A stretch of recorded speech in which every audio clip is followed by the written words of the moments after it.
What's up, you beautiful souls? Welcome to this edition of the Deeper Truth Healing Hour with me, Reverend LC.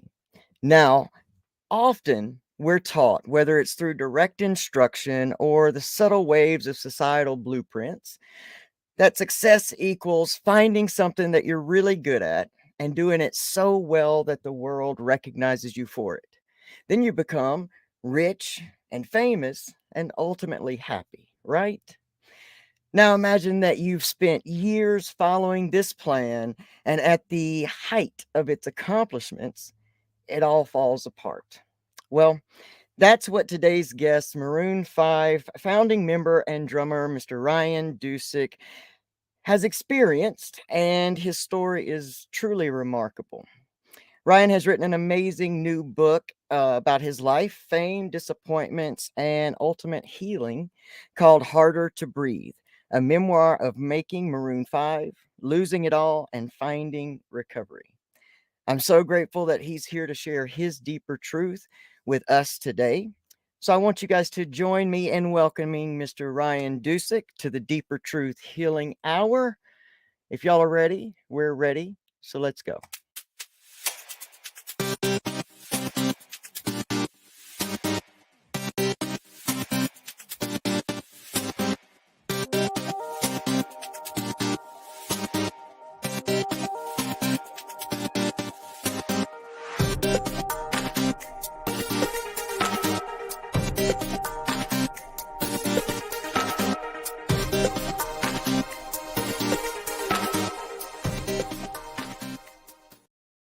What's up, Ryan? Thank you so much for joining me here on the Deeper Truth Healing Hour and what will ultimately be season 5 of the Recovery Soul Food Podcast. Man, welcome, welcome, welcome, welcome. Thank you, Elsie. Great to see you again, and thank you for inviting me on. Absolutely, man. You've written a book that is just so amazing to me. As we were talking about before we came on, I think the writing is just brilliant. The way that it holds a storyline is just remarkable. It takes you through the entire experience, and whether you're a musician or you've ever had big dreams, and it takes you through as if you're on this amazing ride. So bravo for that, and thanks for coming on and sharing about something that is so absolutely vulnerable. I can't imagine that this has been, an easy time for you in any way, since, addictions and recovery and depression and anxiety is never easy for anyone. But you've done a remarkable thing here in healing, in sharing it with the world on such a grand scale. So I'm really looking forward to hearing you share about, writing this book, Harder to Breathe, about your experience. And, like I told you before, I've got like 2 pages of places in your story that just I identified with so well, even to smallest details about your father and just different ways he was so outgoing and you were introverted. I mean, it's really an amazing book. So just you start where you want to start, man. Tell us who Ryan is, how Ryan got to be where he was, and how he found his deeper truth, discovered his deeper truth. Well, first off, that's so great. I love how different people relate to different elements of the book. It's always so interesting to hear. Everything that's in the book is there for a reason. It's all relevant to my journey and everything that I've gone through and what I've learned. If I put it in there, I put it in there for good reason. But you never know what people are going to relate to. What's going to really kind of be the thing that somebody goes, oh yeah, I can see myself in that story. So that's wonderful. Thank you for sharing that. This book has been, I would say, a labor of love, but it hasn't really felt like labor. It was, I guess I would say, more like on a mission with the book. It's been very purposeful. It's been sort of the culmination of a lot of work that I was doing in my own life, in my own recovery, in my therapy, and then studying psychology. And so, this kind of just put everything together for me. It was the sort of the final stage of a long journey that I'd been on in my own healing, and the first stage of maybe, a new part of my life where I'm doing some interesting new things. So, I mean, to take you back, who am I? Where did I come from? How did this happen? I was the founding drummer of Maroon 5, and that was like, it almost feels like a whole other lifetime. I started that band when I was 16 with my brothers, and not literal brothers, my brothers in music, in my parents' garage. And over a decade, we went from the garage to the biggest stages in the world. And it was our dream. It was everything you described in the intro, in terms of just dreaming the biggest dreams you can imagine, and taking it as far as it can go. And it was very fulfilling along the road in terms of the creative process, in terms of the brotherhood and the connection that we felt with each other as human beings and as artists. And then we sort of reached the mountaintop, and all the things that I hadn't really dealt with in my individual self, all of physical injuries, as well as psychological mental health issues that I hadn't even really acknowledged, kind of all came together at that moment of external pressure, and coinciding with the internal pressure that I was putting on myself, to lead to this breakdown that was devastating, and led to me having to lead the band in 2006, just as we had this massive hit album and were becoming global stars. And that sent me into a tailspin. I just really went into a depression, and really what I see now is as a grieving process, losing my identity, losing that career, losing my connection to something that was spiritually really connecting and uplifting on a lot of levels. And so I had to really go to some really dark, deep depths to hit a bottom, which I did, the way that every alcoholic does at some point, sooner or later, if you go long enough. Some people are lucky enough to get out before they hit a bottom. But for me, it was something I had to go through. I thought I had it under control. I thought I was dealing with the anxiety and the depression the best way I knew how, coping with the alcohol and whatever else, until I didn't have it under control, and it became, I was just really kind of broken in a lot of ways, which led to this moment of clarity, which started this new journey in the last 6.5 years, starting with just getting clean, leading into being a volunteer and being of service, and then going back to school and studying psychology and becoming a mental health professional, and writing this book, which is now, like I said, kind of my new mission, to tell my story in a way that can be helpful for people. If they can see themselves in my journey, hopefully they can see the hope in my recovery. Yeah. And just kind of get out there and do my thing, helping people one person at a time, or hopefully, a lot of people at a time. That's the beauty of it. I think that there's always been this deeper mission and message within, and I think that it'll turn out, and it probably already has in your deeper knowing, that one thing always leads to another. Maybe becoming this amazing rock star and achieving all of these dreams is what's going to now make this other mission of helping the world recover so much more passionate, so much bigger, because our world, our society right now, I mean, on a global scale, we don't even have to just talk about our country in general, but on a global scale, people are hurting.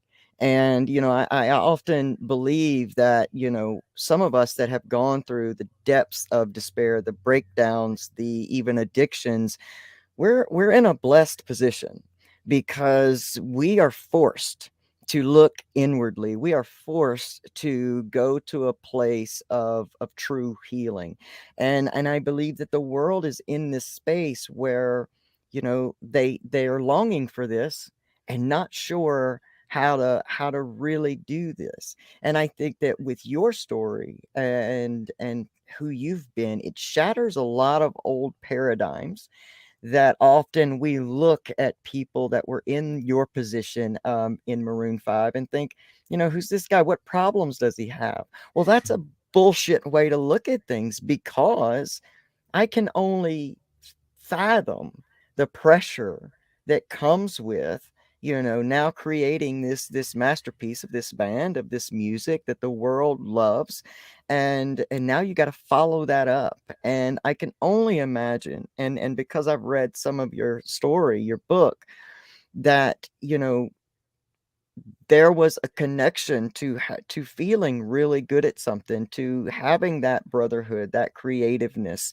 And I think that creativeness is our divine gift, from our creator, regardless of what the name of that is. It's this divine gift, and it often walks along this very thin line of creation and or complete destruction. And I think someone who is gifted to be highly creative will always teeter on that line. And the gift that you are, and what your story is going to now do in this world of necessary healing, is you've gotten vulnerable, which is a trend that is catching on somewhat, that is necessary to catch on more. And because of the accomplishments that you have accomplished and how you've talked about it, you know, it's going to change a lot of paradigms. It's going to open the door for a lot of people, and let's just say a lot of men, to be able to be more open to healing. A lot of it. Mhm. Yeah. Yeah, well, thank you for saying that. If nothing else, what I wanted to achieve with this book was to be as honest and vulnerable as possible. I figured, just in terms of storytelling, people are going to relate to the story so much more if they feel that you're being genuinely honest and vulnerable in the way that you're expressing what you went through. I mean, for me, it was like, why bother telling a story if I'm just telling the facts? Mm, I have to really go back to those places and really talk about what it really felt like to go through it, because that's the only way that somebody's going to really see themselves in my story. So for that reason alone, I think that was my number one goal in writing it. But also, where I'm at in my life now, as much as I'm trying to, share the things I've learned, to be a model of what you just described. I think we need role models in terms of male mm. vulnerability in general, but certainly with men, because historically, we're not comfortable with vulnerability. We're told to tough it out and to be a man, and that can lead to more problems. You can be a strong person and get through some tough stuff just like with a stiff upper lip. Mm-hmm. But a lot of times when you're pushing down those vulnerable feelings and masking them with whatever it may be, anger, aggression, self-anger, there's so many ways in which we cope with those vulnerable feelings that feels more powerful, but we're just avoiding what is actually going on underneath the surface. And so, hopefully, in providing a model of what it is to be vulnerable, we sort of give people the permission to feel that themselves and to actually do the work that's required to work through the things that are challenging for us, rather than just kind of pushing them aside. Yeah, absolutely. And one of the things that was reading the part where you actually, and I thought some of the most honest sharing came in when you were describing that talk with the band, when it was this moment where the band is saying, okay, we can't take you with us. And the ways that you vulnerably shared about all the emotions you went through at that time. I mean, from the defensiveness to the anger to even almost the begging to, wait a minute, let me still be a part of this, and to then go back to, and I couldn't really see that at that time, so I just held on to my anger. I think it was brilliantly described. And in reading the stories, you almost see it go back to the initial, the sports time, that identity of being that sports star, and then all of a sudden that's gone. And it almost, if the body keeps the score, then was the body keeping the score this time in the next, pinnacle of success that you had to perform? Did the body keep the score then and start stepping in the way? And we don't, as a collective, truly understand how much trauma is stored in the body, how environmental triggers work, and how our mind works in a very subconscious way to try to avoid that pain by almost creating that pain. I mean, what would you say to that, for you and in general? Wow, you could have written this book. you, Oh, you say it so clearly. Exactly what it is that I'm trying to get across. And I put that story about me and and baseball, my first passion, my first love as a kid. Yeah. In that chapter about my childhood, I put that in there for that reason, because it does parallel what happens later in my career as a musician. And I think that our bodies speak to us. They tell us Mhm. what's going on with us, right? Yeah. And sometimes we don't listen, right? And the body gets louder and louder, and it's telling you you need to slow down, or you're terrified, you need to deal with your anxiety. Mm. Whatever it is that we really need to deal with, our body will speak louder and louder until we get the point. And that happened with me with baseball. I mean, to this day, I don't know, how much of what happened with pitching and with drumming was physical and how much of it was psychological. It was a combination of both. But really, baseball was something that I loved so much, and it's the place where I felt powerful and I felt like I was really in my element, and something I was really motivated and passionate about doing.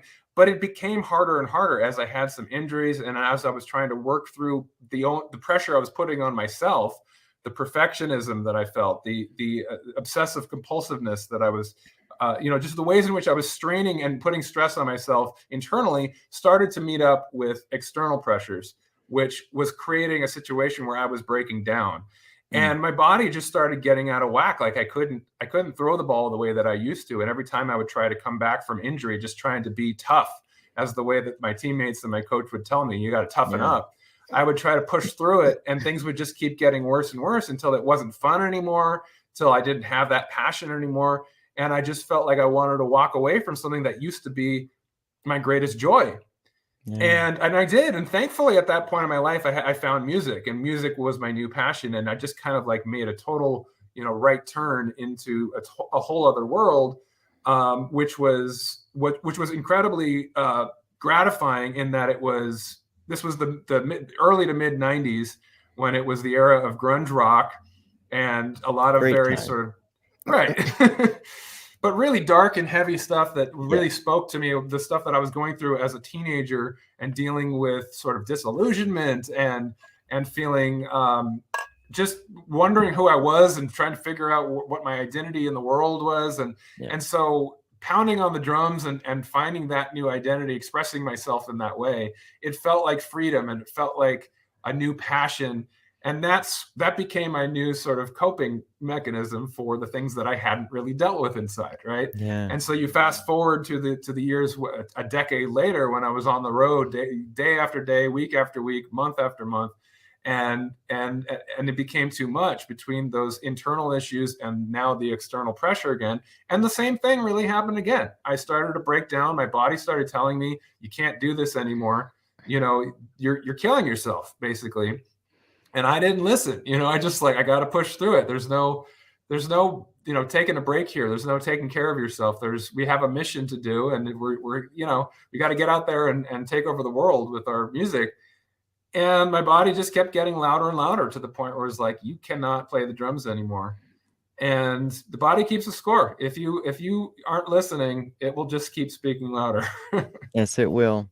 Yes, it will. And it'll take you to depths, to the point where, a lot of people don't come back. And I think that, part of the beauty of us sitting here and having this conversation, and you said something when we first started this broadcast, is that, we go to these bottoms, but the mission, I know in my heart, and I believe it's in your heart as well, is that maybe if we get out in front and start vulnerably sharing about these things on whatever scale it is, that people will realize that you really don't have to take it, because the old paradigm of addiction and recovery was you have to get to your rock bottom. Well, I don't Mm. necessarily believe that's so. I believe that we can begin to talk about this and healing, because it's all a conglomerate, right? Like, when we talk about addiction, you got to talk about mental health, because if you don't, you're leaving out the root core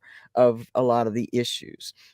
And so, when we're talking about all of it, the hope that I have for sharing about a lot of my life so openly is that maybe you can see something that can keep you from going all the way to that rock bottom, because in today's climate you may or may not come back. I mean, it's kind of, the 90s were a magical and very dark time, and they did. That music at that time really gave us this ability to hear someone speaking about the darkness that we felt, while also in this with very beautiful melodies and things that felt almost divine in creation.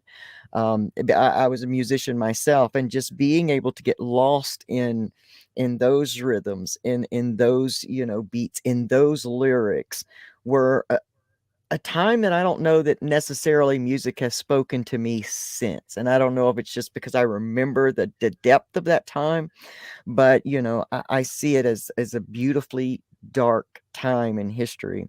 And you know, one of the things that I hear in reading your book and listening to you speak that resonates so deeply with me is just the word identity, and how building these external identities, which is, again, like the opening said, what we're taught either through instruction directly, or subtle societal, that you have to build these external identities. And I've done that so many times. We even build an identity in being an addict.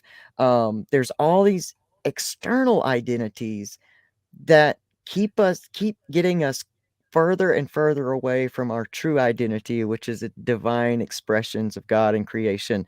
That's how I feel about it. But I mean, I've been through them all, and being a transgendered human being in the world right now, you know I even did it then, and I see it happening in our climate, in our society, is these external identities are breaking away, and we're trying to hold on to them with all of our might, through political, through financial, through LGBTQ plus communities. We're all building these external identities, and there is a healing in just letting go of those and falling into your deeper truth and who you are.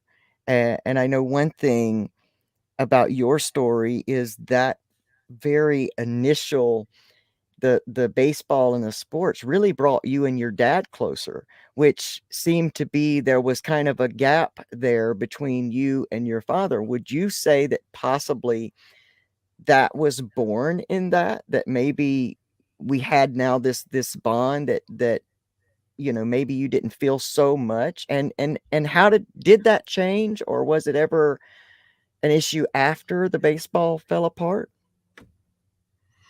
Well, I think that a lot of people can relate. A lot of boys can certainly relate to the idea that, growing up, the one thing you have that's a connection with your father is sports. Mm, You know, I think that's probably because there are a lot of men who are fathers who aren't comfortable with their emotions. And the one way that they can connect with their child is to talk about, batting averages and ERAs and all that that's stuff. good. And there's a lot of lessons. I mean, I look at baseball as sort of a metaphor for life in a lot of ways. And Absolutely. it's a wonderful metaphor, and that's why it's my favorite sport.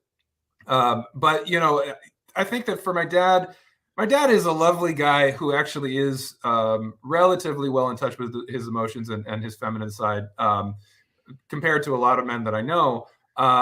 But for whatever reason, that was our biggest bond, and it didn't happen right away. When I was a little kid, sports wasn't really yet my thing until I Hmm. started to get really good at baseball towards like the end of Little League when I was 10 to 12.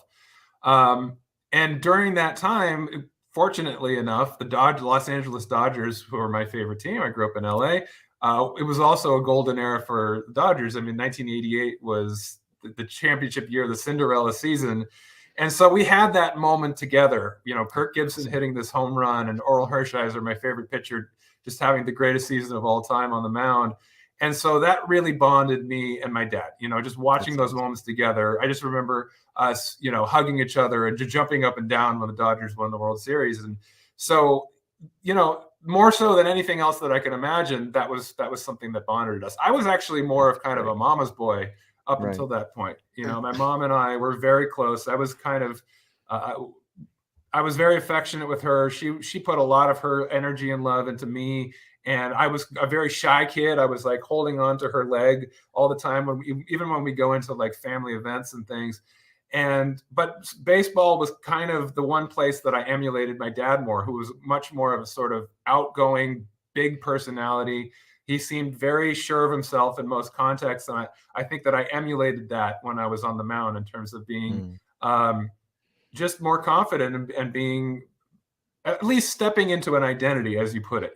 That was one of the first identities that I owned in terms of, I know who I am when I'm on the mound. I'm this person who has supreme confidence that I can dominate and I can put the ball exactly where I want it and I can strike anyone out.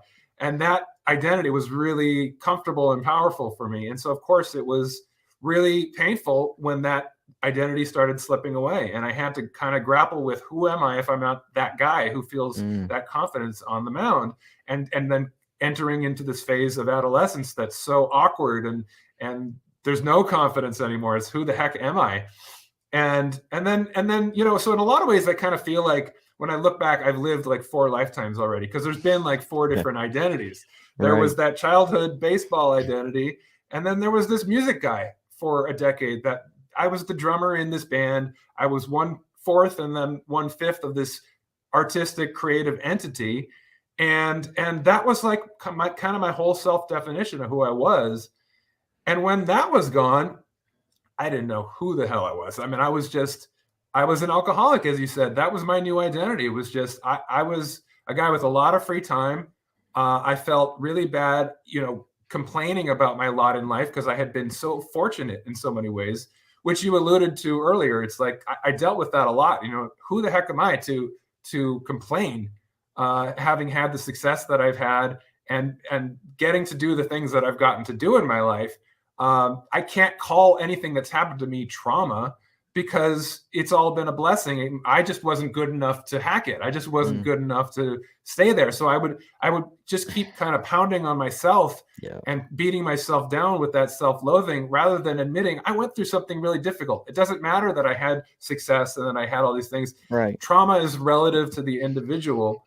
And I had to deal with that loss. I had to deal with how painful that was and the loss of that identity, and eventually find a new one, and finding a new identity and purpose and something that's fulfilling and that gives me meaning in my life. That has been ultimately the closure and the element of acceptance that I needed to move past that grieving process and find a new chapter in my life, which is like, the 4th life that I've lived so far. And it's so, and I think that the differentness and the sameness in what you're saying right now, because as being in that place of active addiction, there is so much self-loathing, and regardless of whether you've stood on stages in front of tens of thousands, or if you've if you're just right there with yourself, there's so much of that shame. And I can imagine that even in that situation, that that shame would grow even more. Because I mean, I can only imagine that you would think, well, who do I call with this? Or I don't deserve to complain. And again, that just isolates, which is what the disease of addiction does. It isolates. So you're in your own head, which is a dangerous place to be, with those same thoughts, that just loop over and over and over again. I often think, when I listen to meditations on, say, YouTube or something, that loop for 8 hours, I think about how many years of my life I just spent in a meditative loop of how terrible I was, and how much all my failure was my fault, and how I should have done this and should have done that. And we get in those loops that are relentless, that you're almost drowning, and you have to grab something somewhere to start pulling yourself out. And if you don't mind, I'd love for you to go into maybe the depths of that addictive and looping period, and what was there that started helping you begin to see the light of hope? Well, looking back at that time in my life, I really did feel that there was no other human being on this planet that would understand what I had gone through and what I was going through. And it's not that I didn't think that anyone on the planet had ever experienced anxiety or depression or loss or alcoholism or perfectionism or obsessive compulsiveness or any of the things that I was going through. I just felt that my situation was so terribly unique, terminal uniqueness, Yeah. Yeah. that there was just no way that anyone would ever be able to understand, uh, and that it was so profound that my life could never be the same again. That essentially the place I was at when I was trying to move on with my life, rather than trying to find new purpose, was basically I have to accept the fact that what happened to me is not going to change, and that my life is essentially going to suck from now on. And so I'm just going to find ways to make it as tolerable as I can for whatever remainder of this sort of miserable life that I'm going to be living. And then the self-loathing of was it was twofold. One, beating myself up for the ways in which I felt like I was a failure, that I couldn't hack it, that I wasn't good enough, that there was something defective in me. And then it was, but here I am in this place of incredible good fortune. I had this hit album. I made a bunch of money. I'm in a situation where I don't have to go get a day job anytime soon. I have free time to do whatever it is that I want, to pursue anything in my life that I want. And I'm miserable. And nothing brings me pleasure. Nothing is enjoyable. All the things that used to be passions for me are just not enjoyable anymore. I used to feel that I had to get a certain amount of alcohol in me even to just listen to music, let alone enjoy it or play it or create it, because it was tied up in my trauma. Music was the thing that brought me so much joy, and now it was a reminder of everything that had been so painful and I had lost. And so there was just that double whammy of feeling defective and feeling like I should be able to have pleasure and enjoyment in my life, and I don't. And so I adopted this sort of nihilistic attitude. It was very conscious. It was almost like, this is the only way through this, is nothing matters at all, because the things that mattered to me so much are gone. So why really care about anything? It really completely disillusioned me in a way that my teenage years had kind of been an introduction to it. That was the first time in my life that I felt that sort of existential angst. Yeah. Where I was like, oh my God, what does it all mean? Which we all go through at some point in our life, one way or another, whether it's through a loss or just coming of age or realizing that our identity was not what we thought it was. Yeah. But, as a teenager, it was a very, I think, common thing that I went through maybe it's a boy thing. Maybe I don't know if it's gendered or if it's just something we all go through in different ways.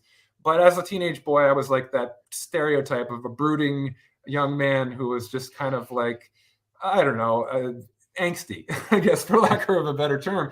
But that was just an introduction. And then I had this real reason why I felt a real void in my life. And it all came crashing in again. This existential void that the only way I knew how to fill it up was just with distraction and escape and avoidance. And that took the form of this sort of alter ego that I stepped into, where nothing matters at all. Whatever pursuit of pleasure that can give me a moment of joy was the only thing that was worth doing. And so whether it was getting a certain amount of drinks in me, it was going out with a pretty girl and, having a night on the town and not thinking about my worries, whatever it was that just, got me out of self in that way, out of my head, was what I was pursuing. And of course, that just meant everything I wasn't dealing with was just festering more and more. And I would be left at the end of one of those nights crying and shaking and in the fetal position, wondering, how did I go from laughing and partying a few hours ago to having a panic attack and crying myself to sleep? How did that happen? And so it was just this cycle of just having no self-awareness, really, just like thinking, what, not me being able to make the connection between the ways in which I was trying to cope and how it was actually making things worse and worse day after day, until I did reach this. I'm really fortunate. We talked about the reaching a bottom earlier, and I agree with you wholeheartedly that you don't need to reach the kind of bottom that some people reach in order to get it. Yeah. And I think that part of the reason why a lot of people do need to reach that bottom to get it is because we have so many mechanisms of denial and Yeah. rationalization in our Yeah. mind and in our culture too. You know, Oh our yeah. culture gives us reasons to rationalize our drinking and using, and ways in which it's actually more normal to be in that pattern than to be somebody in recovery and to have Yeah. to say, I'm an addict, or I'm somebody who, cannot handle my drink. So for me, I see myself as having reached a bottom, just in the sense of a spiritual bottom, Mhm. feeling Yeah. broken and feeling disconnected from life, not feeling any real purpose or connection to something larger than myself, just on a daily basis being wholly fixated on my own suffering and the ways in which I was trying to cope with it on a minute to minute basis. Mm. And so, very fortunate that it wasn't the kind of bottom you hear about, sitting in a jail cell, having gotten a bunch of DUIs and dealing with, legal repercussions for it, or having injured someone or myself, or having, Yeah. uh, things that are irreversible in terms of the damage that this kind of disease can cause. Yep. So for not having reached that kind of bottom, I am eternally grateful. And that was a very motivating factor for me in early recovery, was recognizing, oh my goodness, this could have been so much worse. From Mm. where I was at, if I kept going the way I was going, there's so much more damage I could have done to myself and to others. And so, for it to have just been a spiritual bottom, that was all that I needed, though. I mean, there was just that moment of clarity, which is so odd when you're wasted to have a moment of clarity. Right. But it was enough. There was enough that was humbling. There was enough that was painful. There was enough that was just, I couldn't ignore anymore, that I was doing this to myself at that point. It didn't matter what caused this. It didn't matter how I ended up with this disease. All that mattered was that I was contributing to maintaining it and making it worse at that point. And that I just needed to try to figure out a way to get out of my own way. Mm. Rather than leaning into the denial and the devastation that I was causing myself, just try to pick my head up, turn around, and start walking in the other direction. As terrifying as that was, because I had to be stripped of the coping mechanisms that had become so familiar, and embrace something that was entirely foreign and new and required change, which is always scary. But I found very early on, when I started walking in that direction and I started just accepting the help that was being offered to me, and reaching that place of humility, that obviously my way of doing things was not working and I needed to try somebody else's way, and just be open to that change and growth. That's when things really started to change for me, and it really was a spiritual awakening very early on. And I had to grapple with what spirituality was for me, because I wasn't a religious person. Mm-hmm. I'd been raised Jewish, but never very, we weren't exactly uh, religious about it. I mean, we went to temple on the holidays and stuff like that, but it wasn't something that was a big part of my life in terms of my definition of spirituality. So that was something I had to grapple with early on. But it became very clear to me what spirituality was once I felt connection in my life again. Mm. And it just was, going to meetings and being with people that were going through the same thing as me. I realized I was not alone. Everything I felt alone with was an illusion, and that I was connected to other people in ways that I had just been blind to, because it was buried underneath the addiction. And so feeling that connection, that was the thing that I really I grabbed onto with both hands, and realized, if this feels this good, if feeling connected in this way feels motivating in this way, then all I have to do is continue to search for that feeling, whatever provides that feeling, and it will lead me in the right direction. And that's all I Mm. did. And it was really just one thing after another that took me from that to where I am now. Well, that's amazing, and again, it to me it makes you sharing your story at this time again even more valuable, because we do hear a lot of the rock bottom stories that end in a lot of irreversible damage. You know, we've and for those of us that have been to those places of that irreversible damage, there were places that you're talking about along the way. There were places along the journey that we could have, jumped off of the sinking ship, so to speak. And it's only through retrospect, that you look back and go, oh, that might have been a moment. I mean, even when I think about how I even learned about the band Maroon 5 was I had been the longest stretch I had ever done in lockup. Some girl came in and were singing these songs, and she had a great voice, and I could hear these songs and these melodies, and I was like, what are you singing? Who are you singing? And that was the way that I discovered this band called Maroon 5 while I was Huh. locked up. It would be a whole nother year before I ever actually heard the songs by the band. So all I'd ever heard of this Maroon 5 was through this one person singing. And you know, again, it was in that time of that lockup period that I started having those moments of clarity, so to speak, those sparks of hope that you know I gotta get off of this train. Like I gotta figure out something to do. And though it would not be the last time that I ever visited it, I learned a lot in that time. And what you're talking about in, that spiritual part, all it really is connection. That spiritual part shows us what we need the most of, and that is to be connected to other human beings in a way that is much deeper than we have the same job, than we have the same disease. It is a connection of heart to heart, and then from there grows this connection to a passion. One of the things that I all would like to ask you is what during that time, your healing time, how did it really start? So we've talked about you started going to meetings. What else were you doing along with that to make this a whole program for you?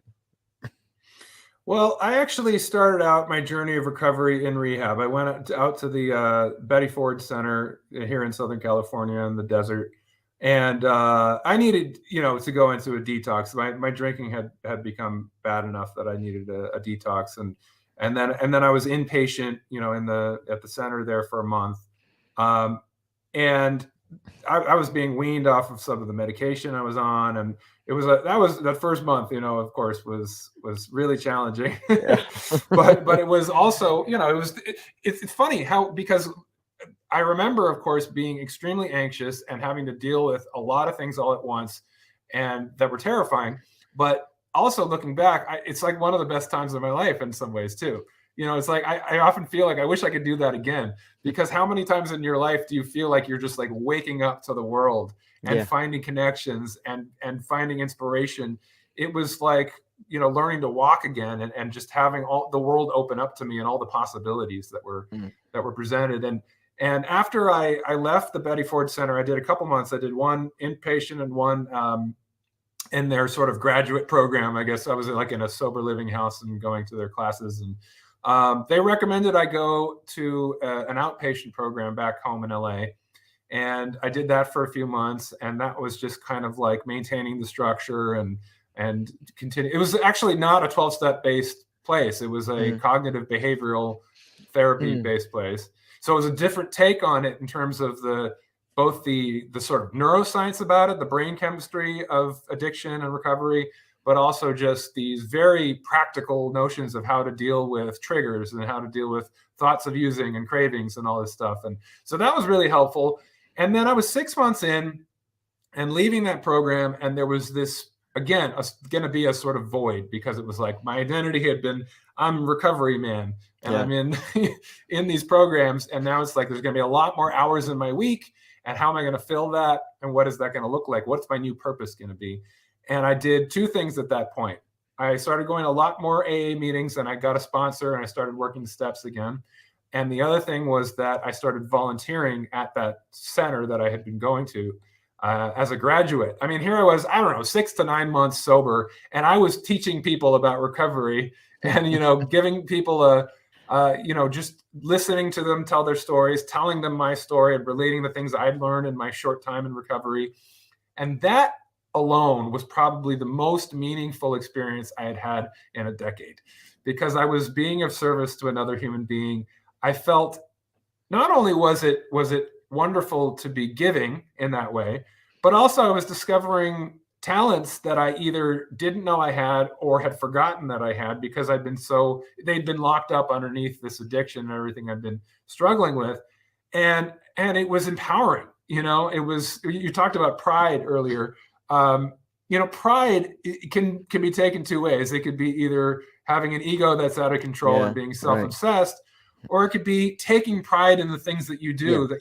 that you feel a passion for, something that you feel purposeful in doing, and having that confidence again, feeling like I have something to offer and Yes. I'm getting good feedback when I do it. People respond well when I do it. It gave me purpose, and it gave me something to look forward to. And so I just wanted more and more of that. And I volunteered at this recovery center for 2 years. And I got enough good feedback that people were saying, like, you should be doing this for a living. You should be, a professional, a mental health professional. And I had never considered that before. But then I was like, yeah, that makes perfect sense. And given what my sort of innate talents are and some of the skills that I learned in this process and from everything that I've gone through, I would have some really unique perspectives to offer my clients. And so it just became a no-brainer at that point. And I was like, the next indicated action for me is to go back to school and get a degree in clinical psychology and become some kind of counselor or therapist. And so I did that. And like I said, it was just like one thing after another. It was the next thing that indicated itself to me as, this is your path. This is the thing that's fulfilling to you. This is the thing that provides purpose and embraces your talents. And so it was just obvious to me. And in the course of doing that, I rediscovered another, passion that I'd had and forgotten about, which was writing. And I was writing a lot of papers in grad school, and having to do a lot of self-reflection papers. Mm. You have to do self-reflection to become a therapist, because if you haven't dealt with your own stuff, how are you going to Right. help someone else, right? Yeah. Yeah. And so that was like another level of therapy for me, to be applying the things that I was learning about psychology to myself and my journey and the therapist I was going to become. And then the next thing indicated itself. It's like, well, I have a story to tell. It's unique in some ways, but it's also very relatable in a lot of ways. And I have this platform, and I have a new mission. I need to tell my story in book form, in a way that people can relate to it, just as a story, a character in a story that people can relate to. And if they can relate to it in that way, then they can hopefully see, hope in my recovery for themselves. So that became the next thing. That was my mission and my purpose. And it was just following what I described, just like feeling that connection to something purposeful, feeling that spiritual awakening, and just grabbing onto it and following it wherever it takes me. Yeah, absolutely. There's something to be said for that, that divine intuition to just keep, asking those questions. And I think that, the cognitive behavioral therapy was probably the most life-changing for me, having spent 22 years in an active hellish addiction, escape, coping through this the only way I knew how, with so much, that in all the times that I had made attempts to, because we think, oh, well, if I take the drugs and alcohol away, my life will just get better. And the beautiful thing about really, and I was learning cognitive behavior therapy on my own, on accident. You know what I mean? I was just looking for what we seek, we'll find. And as seekers, what just depends on where you put the seeking. And I knew I was desperate to know that, listen, I either got to die or figure this out, like one of the two, but we can't just keep drudging this life on. And it really doesn't matter what the bottom looks like. I think we all get to a place where we're like, something's got to give. And it was starting to learn the processes that are happening neurologically and chemically within the body that almost gave me permission that I wasn't just the total fuck up. That it wasn't just a lack of strength or willpower or want to do this, that there were other things happening as well. And it kind of almost gave me this partnership of like, okay, I'm a mind, I'm a body, and I'm a spirit. So I can't just take all of this on to me and carry the weight myself. And then, you talk about even going into service and 12-step places where you are surrounded by people that are also taking this journey, people that have more, experience than you, and people that have less. It's such a great balance. And I admire that you have taken each one of those steps as they've presented themselves, because what you have really truly done with the book is everything that you set out to do, which is make things in there that are told in such a way that you can find yourself in there.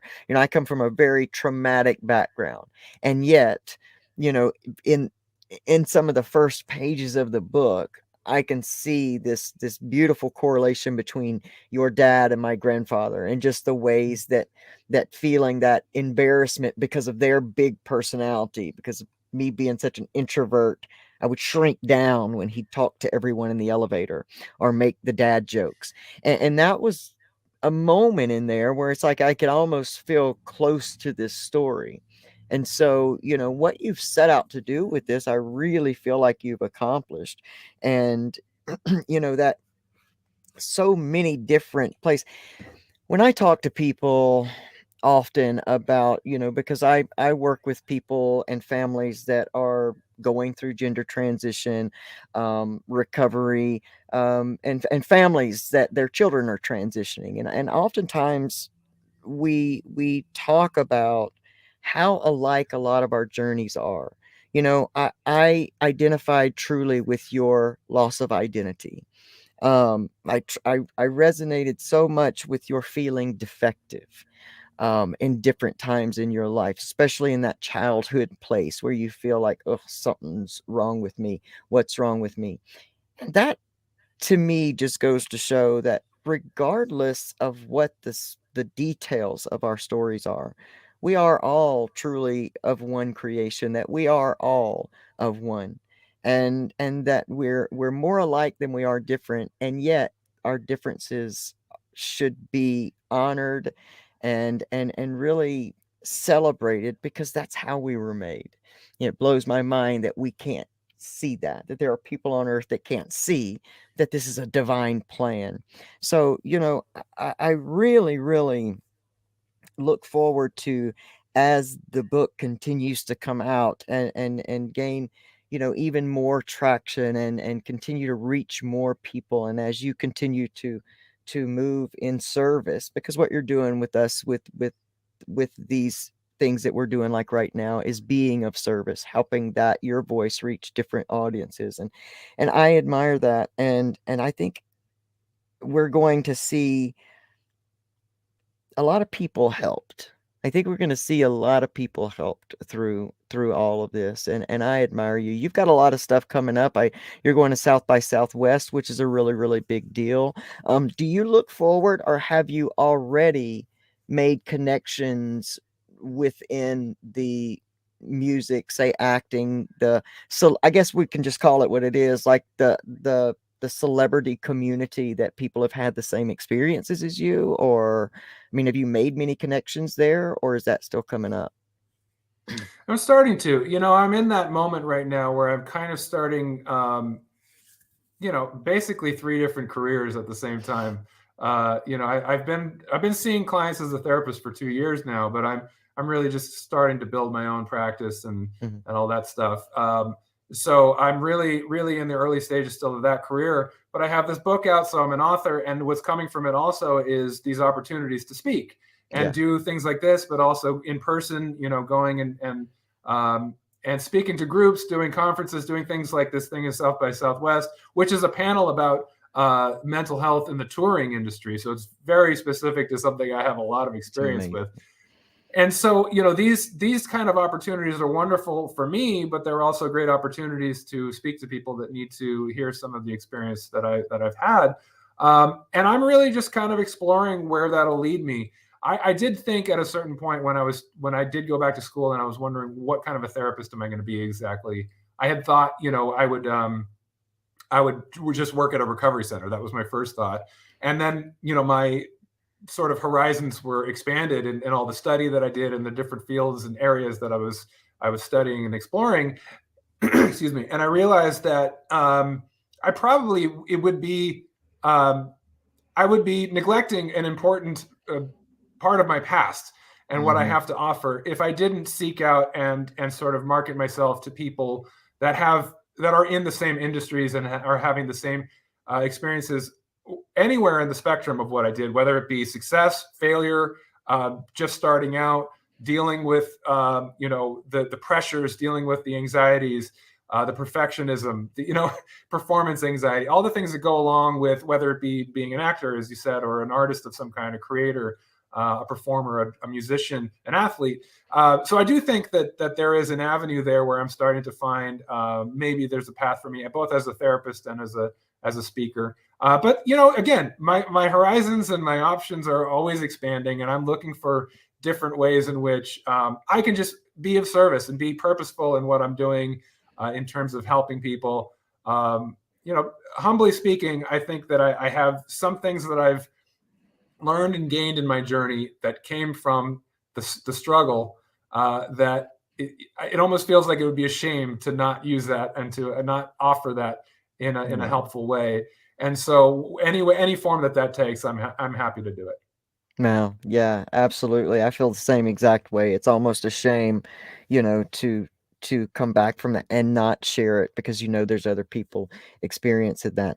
Is there any piece of advice or not even piece of advice or something you might share with any young musician, whether they have achieved, already some fame and fortune and feeling the pressure, or someone who's just starting out? Would there be anything that you could look back on retrospectively and share with someone coming up that maybe you learned through your journey?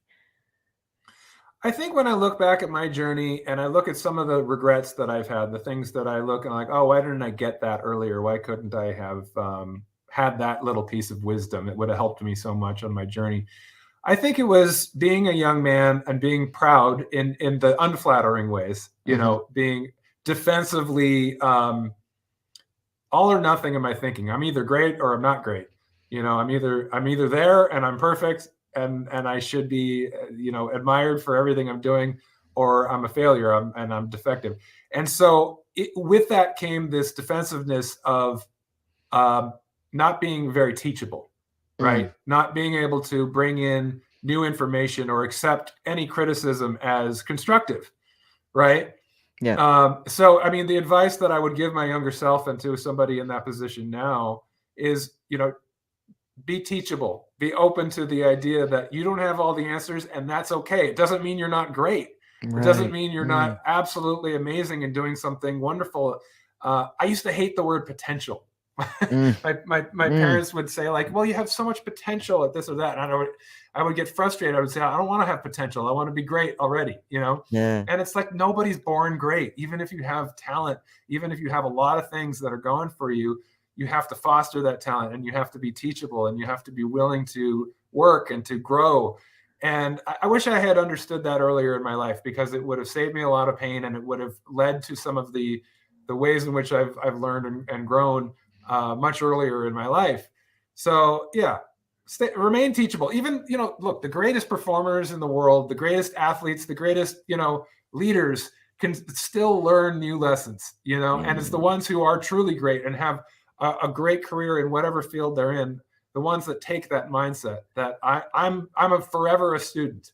mm. It doesn't matter if I'm an expert for 40 years on something. There's more for me to learn. If you have that mindset, it's a mindset of growth, and you're going to move forward into the world in a much more graceful way. That's outstanding. Man, I can't think of like I could probably sit here with you all day and pick this entire thing apart, but I think that's so perfect to leave with it because it really doesn't matter who you are, or where you are, or what you're going, whether you're going to play on a stage in front of thousands or millions, or if you are going to, start college tomorrow or whatever you're doing. That's perfect advice for that because, if only we can always remain teachable. And I think that's one of the greatest assets of my entire life and my journey at this point is that I feel like I'm always in a position to be taught.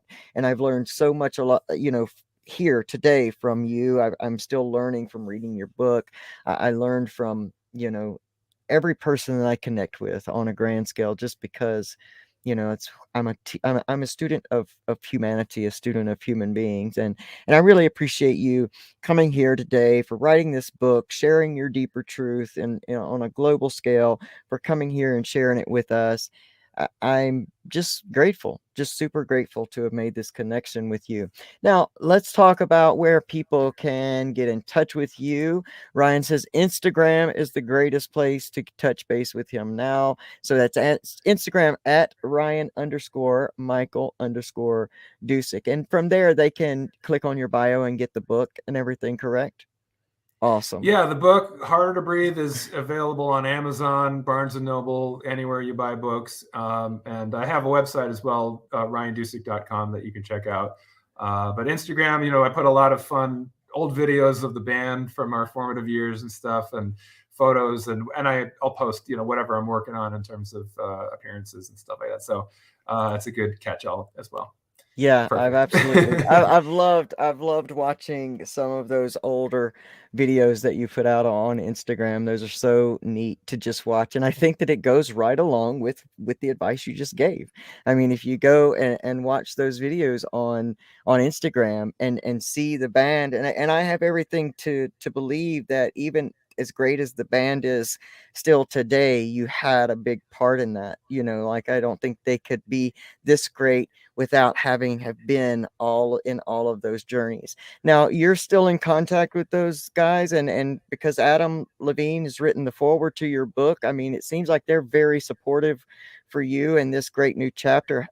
How does that make you feel? I mean, to have your brothers in your life and have them support you. Yeah, that's great. Adam and I will be brothers for life. We really we grew up together. I was in that band from age 16 to age 28. He's a couple of Wow. years younger than me, so he was 14 to 26. And so very formative years. We really do feel like brothers. And time will pass that we don't see each other or talk, for some time. But then there will be moments when we are just up late at night texting each other and being silly like we're teenagers still. So having that connection is lovely, and I'm happy for him and all of his successes, and that the band continues to do wonderful things, and I'm proud of them. I do feel connected to it in some ways. In other ways, it feels like like I said, another lifetime. But yeah, Adam wrote the foreword. I'm very grateful for that, and they've been all great. They contributed quotes to the back cover, the other guys in the band, and so it's wonderful. I'm happy that they're supportive of me. I really appreciate that, and I wish them the best. That's absolutely amazing. Well, man, I wish you the best in every single thing that you do. I look forward to this being on the bestsellers, in the category of all categories. I look for you to be everywhere with this, and I appreciate your sharing such vulnerability here and writing this book. I look forward to finishing it. Y'all make sure that you go and follow Ryan Dusick on Instagram. Go to ryandusick.com. Everything will be in the description of this video as well. This has been an amazing Deeper Truth Healing Hour, and I'm so grateful for all of you. And thank you for tuning in and helping support me to live my dreams. Now let me help to support you and live your dreams. You are amazing. And remember this, you can, no matter where you are, you can get up from your give up and you can create a life you love. All right, y'all. Until next time, I love you so much. Have an amazing week. This is Reverend LC, and I'll see you next time. Bye, guys.